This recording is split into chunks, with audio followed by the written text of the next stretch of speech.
এটা মিঠা হাঁহিৰ সৈতে আজিৰ ভিডিঅ'টো আৰম্ভ কৰোঁ আহক। লগতে চেনেলটোক ছাবস্ক্ৰাইব কৰিব, বেল আইকনটো প্ৰেছ কৰি দিব। ৰাতি প্ৰায়ে ফোনটো ৱেটিং পাই GFA। তাৰপিছত মই কল বেক কৰি কওঁ, জান, বন্ধু এজনে ফোন কৰিছিল। তাইও কথাষাৰ বিশ্বাস কৰে আৰু ঠিক আছে বুলি কয়। মই শান্তিৰ নিশ্বাসেৰে তাইৰ লগত 5 মিনিটমান কথা পতাৰ পিছত ক'লো, মোৰ গাটো ভাল লগা নাই, এতিয়া মই টোপনি মাৰোঁ। আচ্ছা, তোমাৰ যদি টোপনি লাগিছে তেতিয়াহ'লে তুমি এতিয়া শুৱা, মোৰ টোপনি অহা নাই। এনেকৈয়ে লাহে লাহে মই তাইক এভইড কৰিবলৈ ধৰিলোঁ। জীয়েকৰ লগত ফোনত কথা পতা, দেখা কৰা এইবোৰ আৰু মোৰ লাহে লাহে ভাল লগা নলগা হ'ল। আমাৰ সম্পৰ্কটো মোৰ বিৰক্তি লগা হ'ল। জিএফে হয়তো কথাটো বুজিব পাৰিছে, সেইবাবে হয়তো তাই 2 এদিন লগ কৰিব মতা নাই। ৰাতি তাই মোক প্ৰায়ে ৱেটিং পায়। সেইদিনাখন মই ৰাতি ফোনত 3টামান বজাত কথা পাতি আছিলোঁ। ঠিক তেনে সময়তে ফোনত 50টামান ৱেটিং মিছ কল। মই কল বেক কৰিলোঁ। সিফালে জিএফে ফোনটো ৰিচিভ কৰি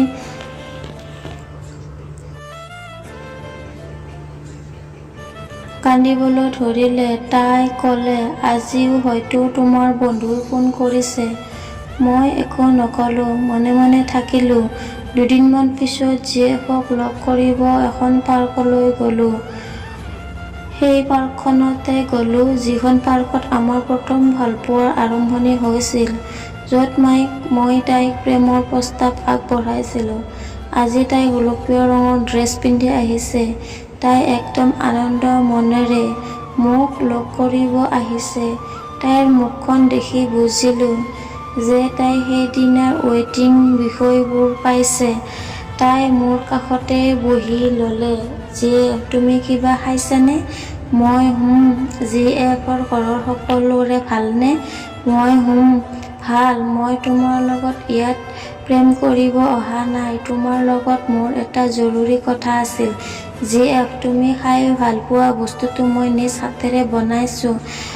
আগতে খাই লোৱা, তাৰ পিছত কি কথা আছে ক'বা। তাই টিফিন বক্সটো খুলি চামুচ এখনেৰে বিৰিয়ানী অকণমান খুৱাই দিলে। তাইৰ মুখত মোৰ প্ৰতিটো থকা ভালপোৱা আৰু আনন্দ দেখা পালোঁ। কিন্তু মই নিজকে ডাঠ কৰি ব্ৰেকআপৰ কথাটো কৈ দিলোঁ। মোৰ কথাটো শুনি তাইৰ হাতৰ পৰা চামুচখন মাটিত পৰি গ'ল। তাই নীৰৱে অসহায় হৈ মোৰ পিনে চাই ৰ'ল। 5 বছৰৰ ভালপোৱা, আমাৰ প্ৰেম, আৰু এতিয়া তুমি হঠাৎ ব্ৰেকআপ বুলি ক'লেই বাৰু হ'বনে? ক'ত গ'ল তোমাৰ সেই প্ৰেমিকবোৰ? তাইৰ কথা শুনি মই মনে মনে থাকিলোঁ। তাই আকৌ ক'বলৈ ধৰিলে, মনত আছেনে তোমাৰ কেইবছৰমান আগতে যে এই ঠাইডোখৰতে কৈছিলা যে তোমাক বহুত ভাল পাওঁ, তোমাক মই কোনোদিনে নেৰো? ক'ত গ'ল তোমাৰ এই প্ৰতিশ্ৰুতি?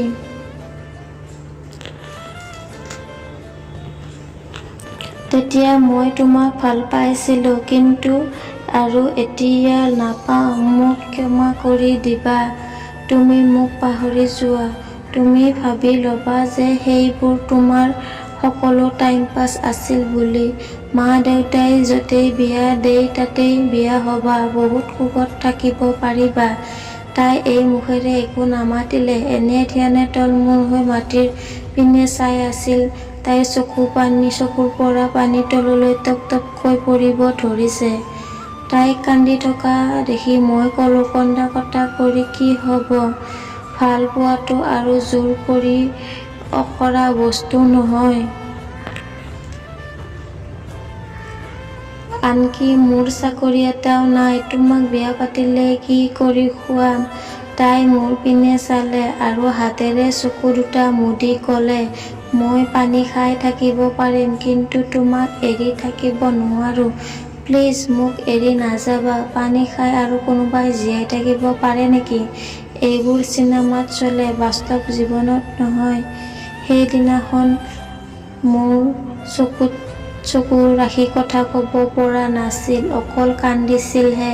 কিন্তু সেইদিনাখন তাইৰ দুখটো মই অনুভৱ কৰিব নোৱাৰিলোঁ, কাৰণ সেইদিনাখন যে মই স্বাৰ্থপৰ হৈ গৈছিলোঁ। সেইদিনাখন আমাৰ ব্ৰেকআপ হ'ল। তাইৰ নম্বৰটো মই মোবাইলৰ পৰা ডিলিট কৰি দিলোঁ। মাজে মাজে তাই মোক ফোন কৰে, কিন্তু মই ৰিচিভ নকৰোঁ। মই বৰ বিৰক্ত পাওঁ। বিৰক্ত নাপামনো কিয়? কাৰণ সেই সময়ত মই এজন ডাঙৰ মানুহৰ ছোৱালীৰ লগত নতুনকৈ প্ৰেমত পৰিছিলোঁ।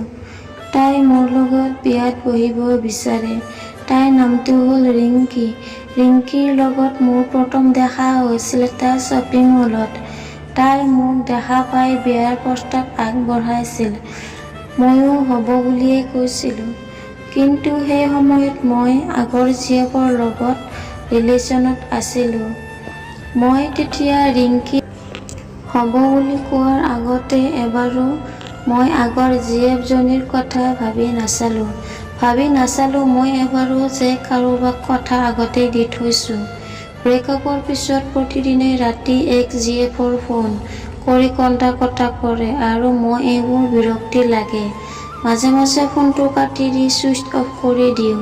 সেইদিনাখন ৰাতি মই শুই আছিলোঁ। সেইখিনি সময়তে তাই ফোন কৰিব ধৰিলে আৰু মই বাৰে বাৰে কাটি দি থাকিলোঁ। তাইও ফোন কৰিয়ে থাকিল। শেষত এবাৰো ফোনটো ৰিচিভ কৰিলোঁ আৰু তাই সেইফালৰ পৰা হেপী বাৰ্থডে টু বুলি ক'লে। মই হতভম্ব হ'লোঁ। মোৰ আজি বাৰ্থডে আছিল, কথাটো মই পাহৰিয়ে গৈছিলোঁ।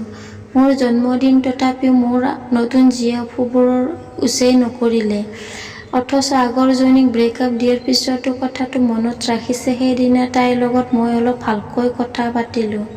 ফোনটো ৰখাৰ আগতে তাই ক'লে, তুমি চিন্তা কৰিব নালাগে, মই আৰু আজিৰ পৰা তোমাৰ ফোন কৰি আমনি নিদিওঁ, ভালকৈ থাকিবা বুলি কৈ ফোনটো কাটি দিলে।